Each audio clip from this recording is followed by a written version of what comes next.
mes stars, comment ça va en ce jeudi matin? Écoutez, oui, je sais qu'il y a un live ce matin et que ce soir, il va y avoir un autre live préenregistré cette fois-ci. Mais j'avais vraiment envie encore de connecter avec vous aujourd'hui parce que je voulais vous parler d'une autre de mes niches qui a vraiment rapport avec l'acceptation de soi. C'est la communauté trans et non-binaire. Donc, c'est tellement important, je trouve, de focusser sur cette communauté-là parce qu'il y a tellement peu de ressources pour eux encore, il y a tellement peu de visibilité encore pour eux. Et puis, heureusement, au Québec, on est très, très chanceux d'être ouvert d'esprit, même si c'est pas encore parfait. On le sait, c'est vraiment loin d'être parfait. Mais au Québec, on est quand même très dans l'acceptation. Et moi, j'aime beaucoup, beaucoup ça. Donc, c'est ça. Fait que je voulais vous parler que je suis juste une de mes niches. J'ai 3 niches, vous le savez. Il y a le boudoir et les photos portraits pour l'acceptation de soi, pour être capable de se voir en photo, pour être capable de se regarder en vidéo, pour être capable de s'aimer comme on est. Ensuite, j'ai mes entrepreneurs qui veulent se démarquer de leur concurrence et pour faire des photos vraiment folles ou des photos bien régulières aussi. Là. Je suis capable d'en faire si c'est ce qui vous accroche. Et ma troisième niche, et non la moindre, c'est la communauté LGBTQ. Donc, plus particulièrement les personnes trans et non-binaires. Et pourquoi c'est si important pour moi? Bien, premièrement, parce que mon frère est trans et que j'ai vécu ça avec lui. Puis je crois que c'est des personnes qui ont énormément souffert. Peut-être, ça dépend bien des affaires. Ça dépend, il y en a beaucoup qui ont des parents qui sont contents, qui sont contents que ça arrive, puis qu'ils ils les acceptent, puis il n'y a aucun problème, là, tu sais, puis c'est comme, OK, on va te soutenir là-dedans, puis tout ça, puis ça va bien. Il y en a, ça existe, heureusement, hein? C'est ce qui est arrivé avec mon frère, fait que bravo. Par contre, il y en a que c'est pas le cas, hein? Que c'est pas accepté, que s'ils vivent rough, il y en a même qui se font, excusez-moi l'expression, mais kicker out de la maison parce que ils n'acceptent pas la situation. C'est sûr que c'est une grosse annonce souvent pour les parents parce que on fait un deuil un peu de notre enfant, si on veut. Le deuil de notre enfant comme il est présentement. Mais en dedans d'eux, ils sont quand même la même personne. C'est juste que physiquement aussi, ils vont changer. T'sais. Mais ça se fait tellement bien si on est accompagné, si on a un psychologue, premièrement, pour vraiment aider la personne trans comme telle et les proches, la famille. Si on a une famille autour et des amis qui nous supportent, si on a un endocrino qui nous surveille avec tout ce qui est médicaments et tout, si on a un plan, quelqu'un qui nous aide à avoir un plan qui va vraiment être sur mesure avec nous, parce que les personnes trans, souvent, ben bon, mettons comme je prends, mettons, n'importe quel exemple, OK? Je veux pas prendre l'exemple de mon frère parce que c'est confidentiel. Je veux pas brimer sa vie privée. Donc, je prends, mettons, quelqu'un, OK? Plusieurs scénarios possibles. Donc, admettons que c'est un homme qui veut devenir une femme. Ben, à ce moment-là, mettons, lui décide de se faire, mettons, poser des implants mammaires pour avoir l'air plus d'une femme. mais il ne veut pas procéder à tout.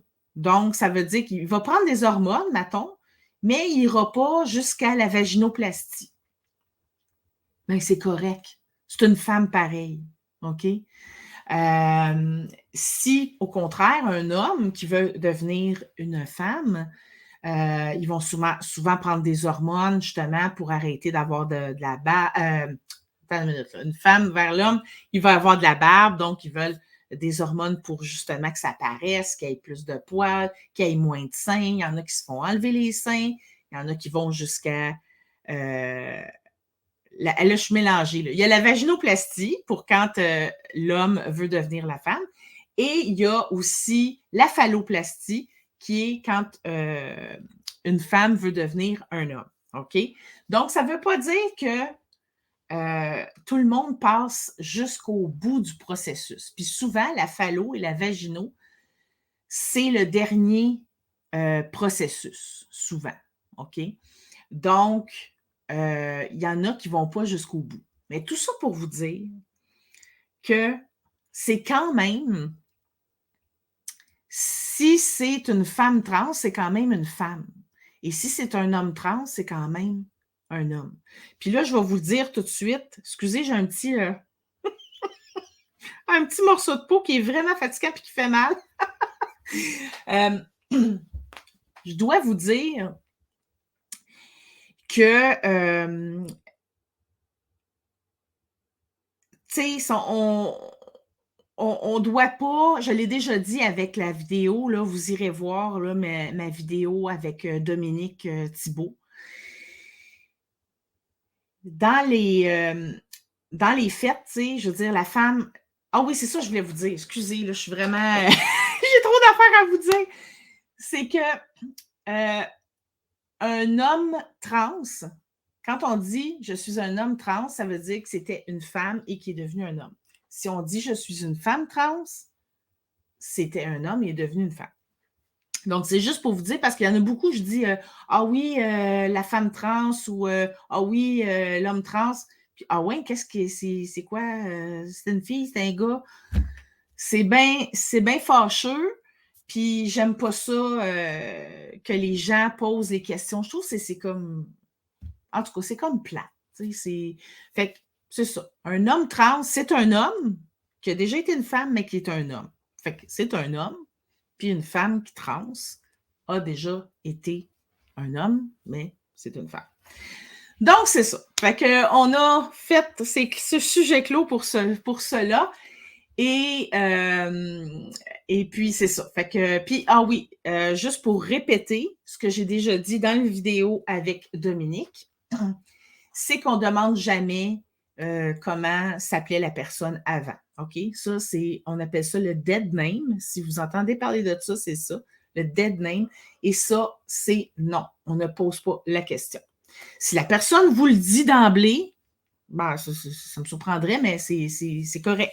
Mais on ne le demande pas, ça ne se demande pas, ça ne se fait pas. Donc, l'étiquette et la bienséance en matière de trans, c'est qu'on ne demande pas le dead name.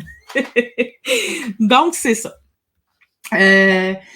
Donc là, je fais ma petite pause. J'aimerais, si c'est la première fois que tu me regardes, ben là, tu dois dire, mon Dieu, elle est perdue. Oui, des fois, je suis perdue. Des fois, je suis fatiguée. Donc, mais c'est toujours très pertinent parce que moi, je suis photographe, mais je suis aussi je suis là, ma mission est de démystifier la communauté LGBTQ, d'abolir les standards de beauté de la société, hein, et de faire rayonner les entrepreneurs. Donc, c'est sûr que je ne fais pas juste de la photo, je fais beaucoup de l'éducation et j'ai vraiment envie de faire une différence dans notre vie au Québec. J'aurais tellement de travail à faire aux États-Unis puis dans d'autres pays, mais là, on va se concentrer sur le Québec, puis on veut que notre beau Québec rayonne dans le monde côté LGBTQ. Donc, si c'est la première fois que tu m'écoutes, ben écoute, j'aimerais ça que tu t'abonnes à ma page Facebook. J'ai une page Instagram aussi, Annie Lalonde photographe. Et j'ai aussi un YouTube, Annie Lalonde photographe, la photographe bienveillante. Donc, je t'invite à donner des pouces, à m'écrire des commentaires, à me poser des questions. Je t'invite à aller voir mes autres vidéos aussi. Et puis, je t'invite à me contacter en privé aussi si tu as des besoins en photographie. Donc, ceci dit, je continue ma petite vidéo sur la communauté trans. Donc, pourquoi en faire une niche en photographie? Puis ça a rapport avec l'acceptation de soi, c'est que quand on n'est pas dans notre bonne personne, quand on n'est pas dans notre bon corps, on n'est pas bien. Hein? Ceux qui ont de la difficulté à comprendre ça, la seule affaire que je pourrais vous dire, OK, c'est que si quelqu'un vous impose de vous habiller d'une telle façon, vous impose mettons, vous êtes une femme, mais vous n'aimez pas vous maquiller, on vous impose de vous maquiller, de mettre des bonnes nylons, de vous raser, de vous mettre tout le temps là, sur votre 36, on vous force à faire ça, on vous force à parler comme ça, on vous dicte votre vie, OK? Je pense pas que vous allez être heureux. Je pense pas que vous allez être heureux, puis je pense pas que vous allez vouloir continuer à vivre comme ça.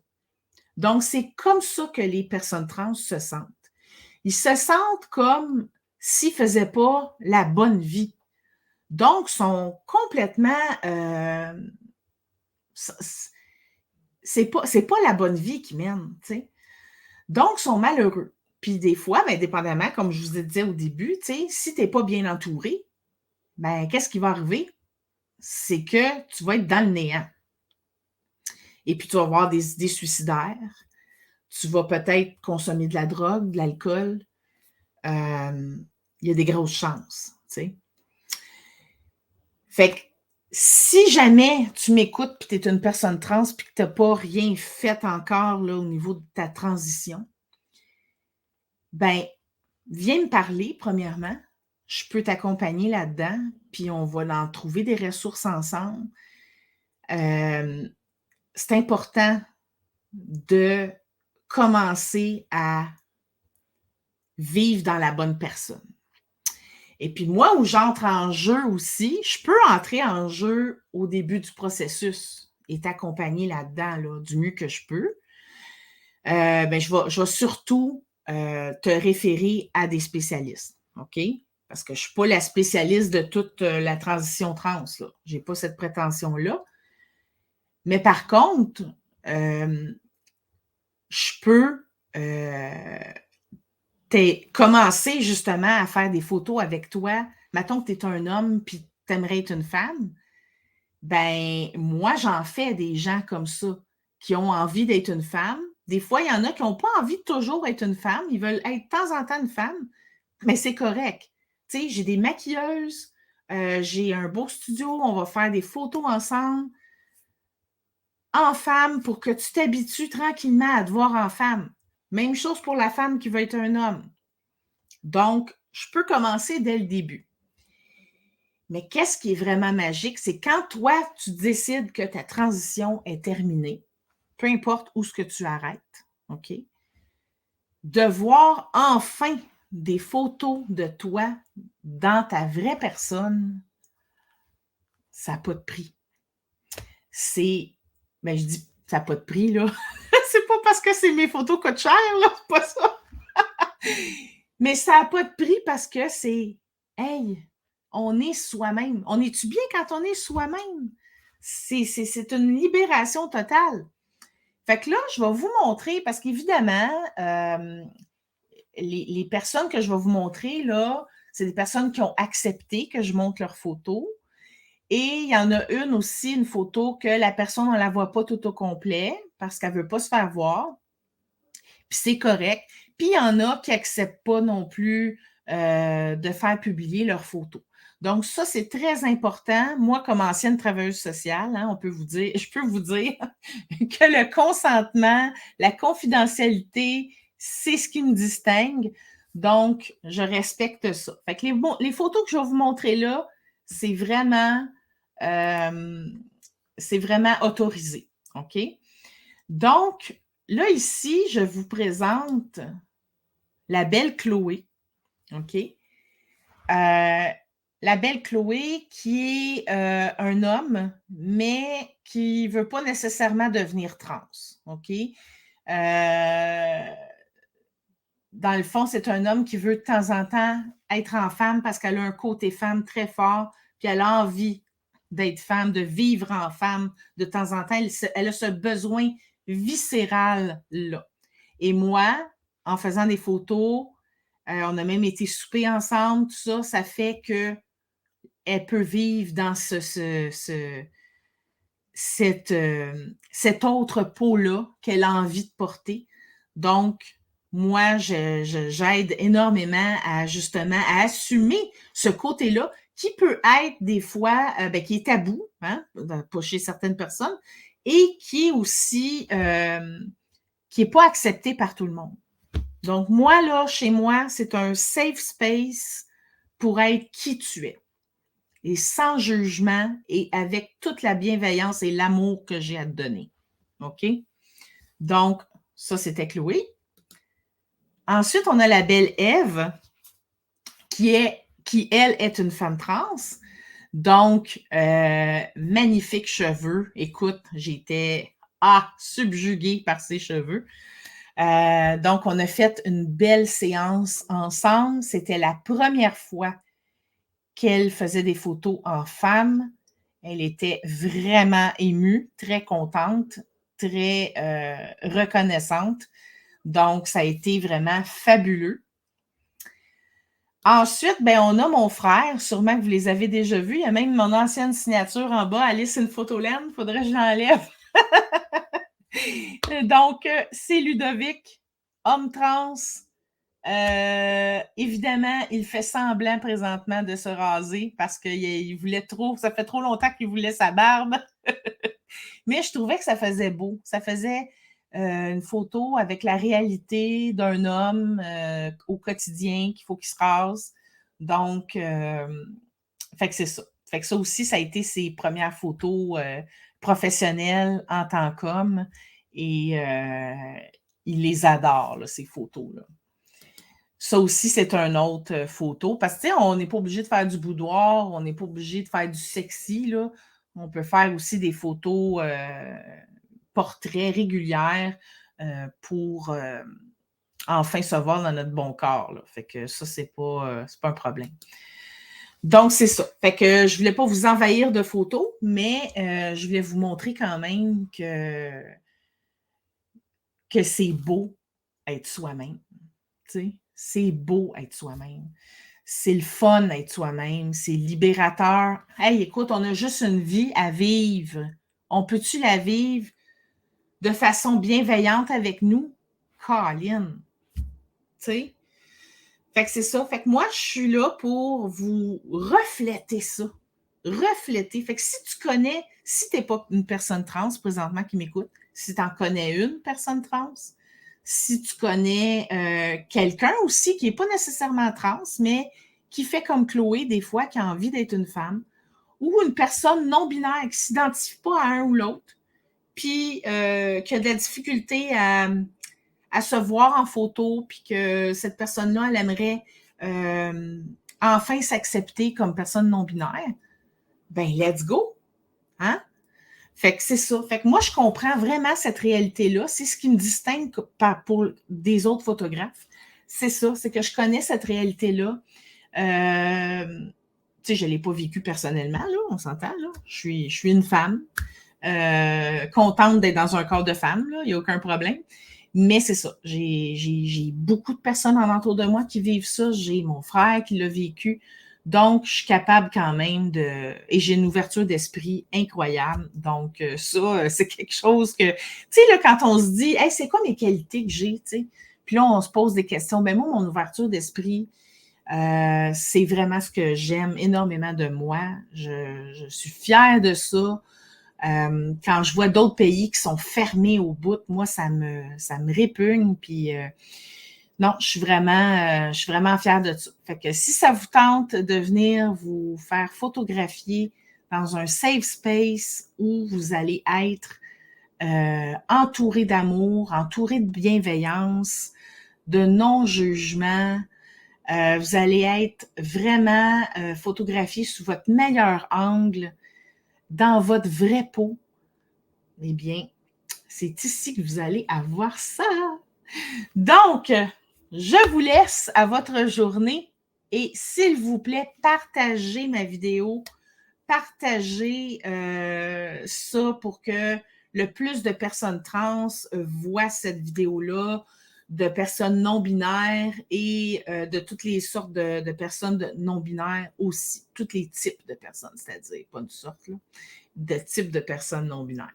Donc, ben c'est ça. Fait que sur ce, je vous aime, je vous embrasse, je vous dis, prends soin de toi et surtout, aime-toi dès maintenant. Non. Non.